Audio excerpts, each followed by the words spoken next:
சந்தோஷம். சாங் பார்த்தீங்களா? பிடிச்சிருந்துச்சா? முதல்ல நீங்க எல்லாம் வந்து சொல்றதுக்கு முன்னாடி சாண்டி மாஸ்டர் என்னை கூப்பிட்டு ரிஹர்சல் கூப்பிட்டாரு. அப்போ ஆரவ் என் பையன் கூட வந்திருந்தான். அவன் பார்த்துட்டு அந்த முட்டி மூமெண்ட் சுற்றி சுற்றி ஆடுவான்ல, அப்போ எனக்கு சரியா வரல. என்னப்பா வயசாயிடுச்சா உனக்கு அப்படின்னு சொல்லி கேட்டான். தாங்கவே முடியல, அப்படி சொன்னது தாங்கவே முடியல. ஒரு 2 நாள் கொடு அப்படின்னு சொல்லிட்டு போயிட்டு வந்தேன். 2 நாள் கழிச்சு அதே ப்ராக்டிஸ்க்கு வந்தான். அதே மூமெண்ட்டை பண்ணி காமிச்சேன். கை கொடுத்துட்டு யூ டிட் இட் அப்படின்னு சொல்லி போனா. அதனால எப்போவுமே உங்க எல்லாரையும் சந்தோஷப்படுத்துறது தான் என்னுடைய வேலையா. இந்த முதல் படத்துல இருந்து அண்ணா சொன்ன மாதிரி அது மட்டும்தான் நான் செஞ்சிட்டு இருக்கேன். இந்த சப்போர்ட்டுக்கு ரொம்ப ரொம்ப நன்றி. இது இல்லாமல் மீடியா எப்பவும் என்ன ஒரு குழந்தை மாதிரி இது கொஞ்சம் சரி பண்ணிக்கோங்களேன், அது கொஞ்சம் திருத்திக்கோங்களேன் அப்படின்னு சொல்லும் போது ஒவ்வொரு விஷயமும் நோட் பண்ணிட்டு இருந்து அதுதான் என்னுடைய வளர்ச்சிக்கு காரணம், வேற எதுவுமே இல்லை. அண்ட் உங்க எல்லாருக்கும் இந்த விழாவில் என்னை விரும்புகிற எல்லாரும் வந்திருக்கீங்க, ரொம்ப ரொம்ப சந்தோஷம். Thank you so much. Rajesh sir அவர் வந்து உண்மையாகவே எனக்கு ஒரு பிரதர் தான் சார். இந்த இடத்துல வந்து டைட்டில் பற்றின உண்மையை சொல்லிடலாங்க சார். நான் தான் டைட்டில் கொடுத்தேன், பிரதர் டைட்டில். நீங்க சொல்லுவீங்க நினைச்சேன் சார், நீங்க சொல்லல. பரவாயில்ல சார். உங்களுக்கு அடுத்த படம் டைட்டில் என்னாலும் கேளுங்க சார், நான் தரேன். என்னென்னமோ வச்சு பார்த்தோம் படம் டைட்டில். ஃபேமிலி ஃபிலிம்ன்றதுனால ஒரு பூங்காவனம் அப்படி இப்படி என்னென்னமோ யோசிச்சு பார்த்தோம். இல்லை அதெல்லாம் வேண்டாம். அப்புறம் ஹீரோயிக்கா போகலாம்னா இது ஹீரோயிக்கான படம் இல்லை சார், இது ஒரு ஃபேமிலி என்டர்டெய்னர் அப்படின்னும். அப்புறம் அப்போ என்னதான் வைக்கிறது பிரதர் அப்படின்னு கேட்டார். சார் இப்போ என்ன சொன்னீங்க? என்னதான் வைக்கிறது பிரதர், நல்லா இருக்கு சார் அப்படின்னு. என்னதான் வைக்கிறது பிரதர், எப்படி சார் டைட்டில் வைக்கிறது அப்படின்னு. சார் பிரதர் சார் அப்படின்னு. ஏன்னா எங்க டீம்ல ஒவ்வொருத்தரும் நாங்க சுந்தர் சார், ராஜேஷ் சார் எல்லாரும் ஒவ்வொருத்தரும் பிரதர் தான் கூப்பிட்டுப்போம். அதனால இந்த டைட்டில் கரெக்டாக இருக்கும் அப்படின்னு அவர் டீம்ல கேட்ட உடனே ஓகே சொல்லிட்டாங்க எல்லாருமே. ஸோ இது ஒரு அக்காவுக்கும் தம்பிக்குமான ஒரு அழகான ஒரு ஸ்டோரி. அந்த அக்கா ஸ்டோரியை விட அழகா இருக்கிற ஒரு அக்கா நம்ம பூமிகா அக்கா, அவங்க தான். ஏன்னா அது வந்து பல வருஷமா நம்ம பார்த்துட்டு இருக்கோம். அவங்கள 1% கூட அழுக்காத ஒரு முகம் அவங்களுடைய முகம். எப்பவுமே அந்த புன்னகை, அந்த அழகு எப்பவுமே இருக்கும் அவங்களுக்கு. நான் வந்து என் ஃப்ரெண்ட்ஸுக்கெல்லாம் கூப்பிட்டு சொன்னேன், இந்த மாதிரி பூமிகா மேம் வந்து அக்காவா நடிக்க போறாங்கன்னா எல்லாரும் கத்துனாங்க, யார் அக்கா, அவங்கள அக்கா வாங்கிடுவா நீ அப்படின்னு சொல்லி கத்துனாங்க. இதே மாதிரி தான் என்னை வந்து எம் குமரன் படத்துல நதியா மேடம் வந்து அம்மாவா நடிக்க போறாங்க எனக்கு சொன்னப்ப பயங்கரமா கத்துனாங்க என்ன. பட் இந்த படத்துல அவங்களுடைய பெர்ஃபார்மன்ஸ் எக்ஸ்ட்ராடனரியா இருக்கும். ஒரு அழகான ஒரு கெமிஸ்ட்ரி அண்ட் நிறைய பேசுவோம் நாங்கள் ஷூட்டிங் ஸ்பாட்ல. நிறைய நாலேஜ் எனக்கு அவங்களால கிடைச்சது. Thank you ma'am, thank you for this wonderful companionship. Thank you so much. Okay, so அக்காவை பற்றி வந்து சார் பேசிட்டு இருக்கும்போது ரொம்ப நல்லா இருந்தது. ஸோ நீங்கள் வந்து எல்லாத்தையுமே சந்தோஷப்படுத்திட்டு இருக்கீங்க. இப்போ உங்களை சந்தோஷப்படுத்துறதுக்காக ஒரு ஸ்வீட் சர்ப்ரைஸ் நாங்கள் வச்சுருக்கோம். இந்த படம் பார்த்ததுக்கு அப்புறமா பெண்கள் நாங்கெல்லாம் வந்து பிரதர் அப்படின்னு வந்து கண்டிப்பாக கூப்பிட போகிறது கிடையாது. பட் உங்களை வாய் நிறைய பிரதர்னு கூப்பிடக்கூடிய உங்களுடைய சிஸ்டரை வந்து இப்போ கூப்பிட போகிறோம். உங்களுக்கான சர்ப்ரைஸ். Welcome Vijayalakshmi ma'am. எவ்வளோ பேருக்கு தெரியும்னு தெரியல, ரவி சாருக்கு உண்மையாலுமே ஒரு சிப்லிங் சிஸ்டர் இருக்காங்க. ஸோ இப்போ இந்த இசை வெளியீட்டு விழாவில் we are so happy அந்த சர்ப்ரைஸை வந்துட்டு நாங்கள் கூட்டிகிட்டே வந்திருக்கோம். So here we have sister Vijayalakshmi ma'am. எதிர்பார்த்தீங்களா? என்ன சார் ரியாக்டே பண்றது இல்ல? ரோஜா அக்கா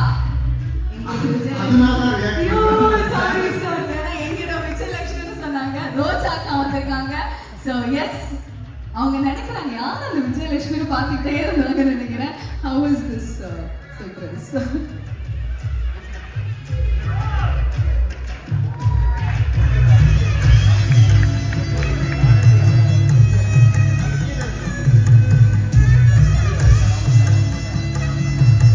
ஸோ இது வந்து நாங்கள் ஸ்பெஷலாக அக்காக்காக கியூரேட் பண்ண ஒரு பியூட்டிஃபுல்லான கிஃப்ட்டு.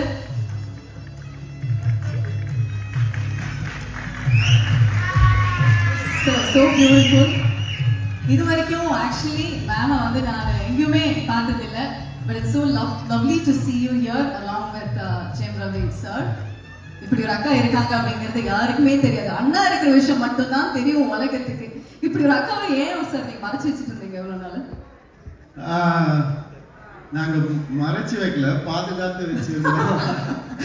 ஏன்னா அக்கா வந்து எனக்கு அவங்க ஃப்ரெண்டு தான், வேற எதுவுமே கிடையாது, ஃப்ரெண்டு தான். அது நாங்கள் சின்ன வயசுலேருந்து பொம்மைக்கு அடிச்சுப்போம்.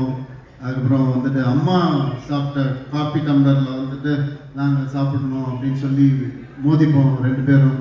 ஸோ தலைகாணி பில்லோ ஃபைட்லாம் எவ்வளோ நிறைய போட்டிருக்கோம். ஸோ எனக்கு ஒரு ஃப்ரெண்ட் அவங்க, அவ்வளோதான். அது எப்பவுமே இருப்பாங்கன்ற நம்பிக்கை எனக்கு இருக்கு. ஓகே, சார் பேசுனது வந்து கேட்டிருக்கோம், பட் உங்ககிட்ட இருந்து கேட்கறது ரொம்ப ஸ்பெஷல். ஃபர்ஸ்ட் ஆஃப் ஆல் அது இருக்கு நிறைய விஷயங்கள். Ma'am, thank you for accepting and இந்த சர்ப்ரைஸ் வந்து சார் கொடுத்ததுக்கும் ரொம்ப நன்றி. ப்ளீஸ் சொல்லுங்க, எப்படி இருக்கு சாரோடைய ஆடியோ லான்ச்சில் நீங்க பகிர்ந்துக்கிட்டது? ரவி, உன் அளவுக்கு எனக்கு நல்லா பேச தெரியாது. நீ எப்போவுமே ஸ்டேஜில் ஸ்பெஷலாக பேசுவேன், அந்த அளவுக்கு எனக்கு பேச தெரியாது. இந்த படத்தில் வந்து உன்னை பழைய ரவியாக பார்க்குறோம். ஒரு சம்திங்லையோ சந்தோஷ் பொம்மனையோ பார்த்த ரவியாக இருக்கேன். ஸோ ரொம்ப நல்லா இருக்கு பார்க்குறதுக்கு. ஆஃப்டர் ஏ லாங் டைம் இல்லைன்னா டான்ஸ் ஆடி நல்லா சிரிச்சு ஒரு ஃபேமிலி சப்ஜெக்டில் நடிக்கிறது எனக்கு ரொம்ப சந்தோஷம். என்ன அவ்வளோதானே? ஆமா, ஒரு ரொம்ப வீட்டில் பயங்கரமா பேசுவாங்கப்பா அவங்க, சும்மா அப்படியே பவ்யமா. சார், நீங்க உசுப்பேத்தி விட்டீங்கன்னா அப்புறம் நிறைய விஷயங்கள் இல்ல ஆனா கேட்கணும், வேணும். மேம், ஒரு நீங்க ரொம்ப பெருமையா சந்தோஷப்படுற ஒரு விஷயம் சார் பத்தி என்ன சொல்லுங்க? ரவிக்கு அக்காபாத் கடை ஒரு பெருமையான சந்தோஷமான விஷயம்தான். ஸ்பெஷலாக சொல்றதுக்கு ஒன்றுமே கிடையாது. ரவி மாதிரி ஒரு தம்பி கட்டிக்கிறதுக்கு நிஜமாக கொடுத்து வச்சிருக்கணும். இது எல்லா தம்பி அக்கா மாதிரி தான், அக்கா தம்பி மாதிரி தான். ஸ்பெஷல்னா ஸ்பெஷல், சாதாரண சாதாரணம். அதே மாதிரி எங்களுக்குள்ள வந்து எப்பவுமே சண்டையும் வரும், எப்பவுமே பாசமும் இருக்கும். எல்லாரும் மாதிரியும் தான். கண்டிப்பா கண்டிப்பா. ஓகே, சார் பத்தி தெரியாத ஒரு விஷயம் எங்களுக்காக இப்போ யாரு வேணும் சார்? வேணும் சார், இவங்களுக்கு தான் எல்லாமே தெரியும். அவங்க எங்களுக்காக ஒரு விஷயம், ஏன்னா செஸ் நல்லா விளையாடுவாரு அப்படின்னு நட்டி சார் சொன்னாங்க. பட் அந்த மாதிரி ப்ரொஃபஷனல் இல்லாம இல்ல, அதுதான் அவர் சொல்லி கொடுக்குறது. இதை சொல்லுங்க அப்படின்னு அவர் சொல்லி கொடுக்குறாரு. ஏதாவது சொல்ல சொன்னா அதை சொல்றேன். சொல்லு, நிறைய இருக்கு, ஏதோ ஒன்று சொல்லு. Is a very sentiment person. அது எல்லாருக்கும் தெரியும்னு நினைக்கிறேன். எனக்கு தெரிஞ்சதுடா, அதை பற்றி தெரியாது. ஏதாவது பாசமா ஏதாவது சொல்றா? வாழ்த்துக்கள் சொல்லி. ஓகே, இப்போ வந்து எல்லாரோட அக்கா தங்கச்சிங்களுக்கும் ஒரு தங்கச்சி இருந்தா ஒரு அவங்க பசங்களுக்கு சித்தி எவ்வளவு இம்பார்ட்டன்ட்னு எல்லாருக்கும் தெரியும். எனக்கு அக்கா தங்கச்சி இல்ல, அண்ணா தம்பி தான் இருக்காங்க. ரவிக்கு வந்து நான் அக்கான்னு சொல்றத விட தங்கச்சின்னு சொன்னா ஒன்று பர்ஃபெக்டா இருக்கும் ஆக்சுவலா. ஏன்னா அப்படிதான் அவன் ட்ரீட் பண்ணுவான் எனக்குமே. ஓகே, அதனால அக்கா விட ஆக்சுவலா அவன் தங்கச்சி தான். நான் இன்னும் சொல்ல போனா பிரதருங்கிற ரெஸ்பான்சிபிலிட்டி அவர் எடுத்துட்டு அண்ணாவோட சேர்ந்து எனக்கு இன்னொரு அண்ணா மாதிரி தான் அவன். அண்ட் இது நான் பர்சனலா நான் ஃபீல் பண்ற விஷயம்.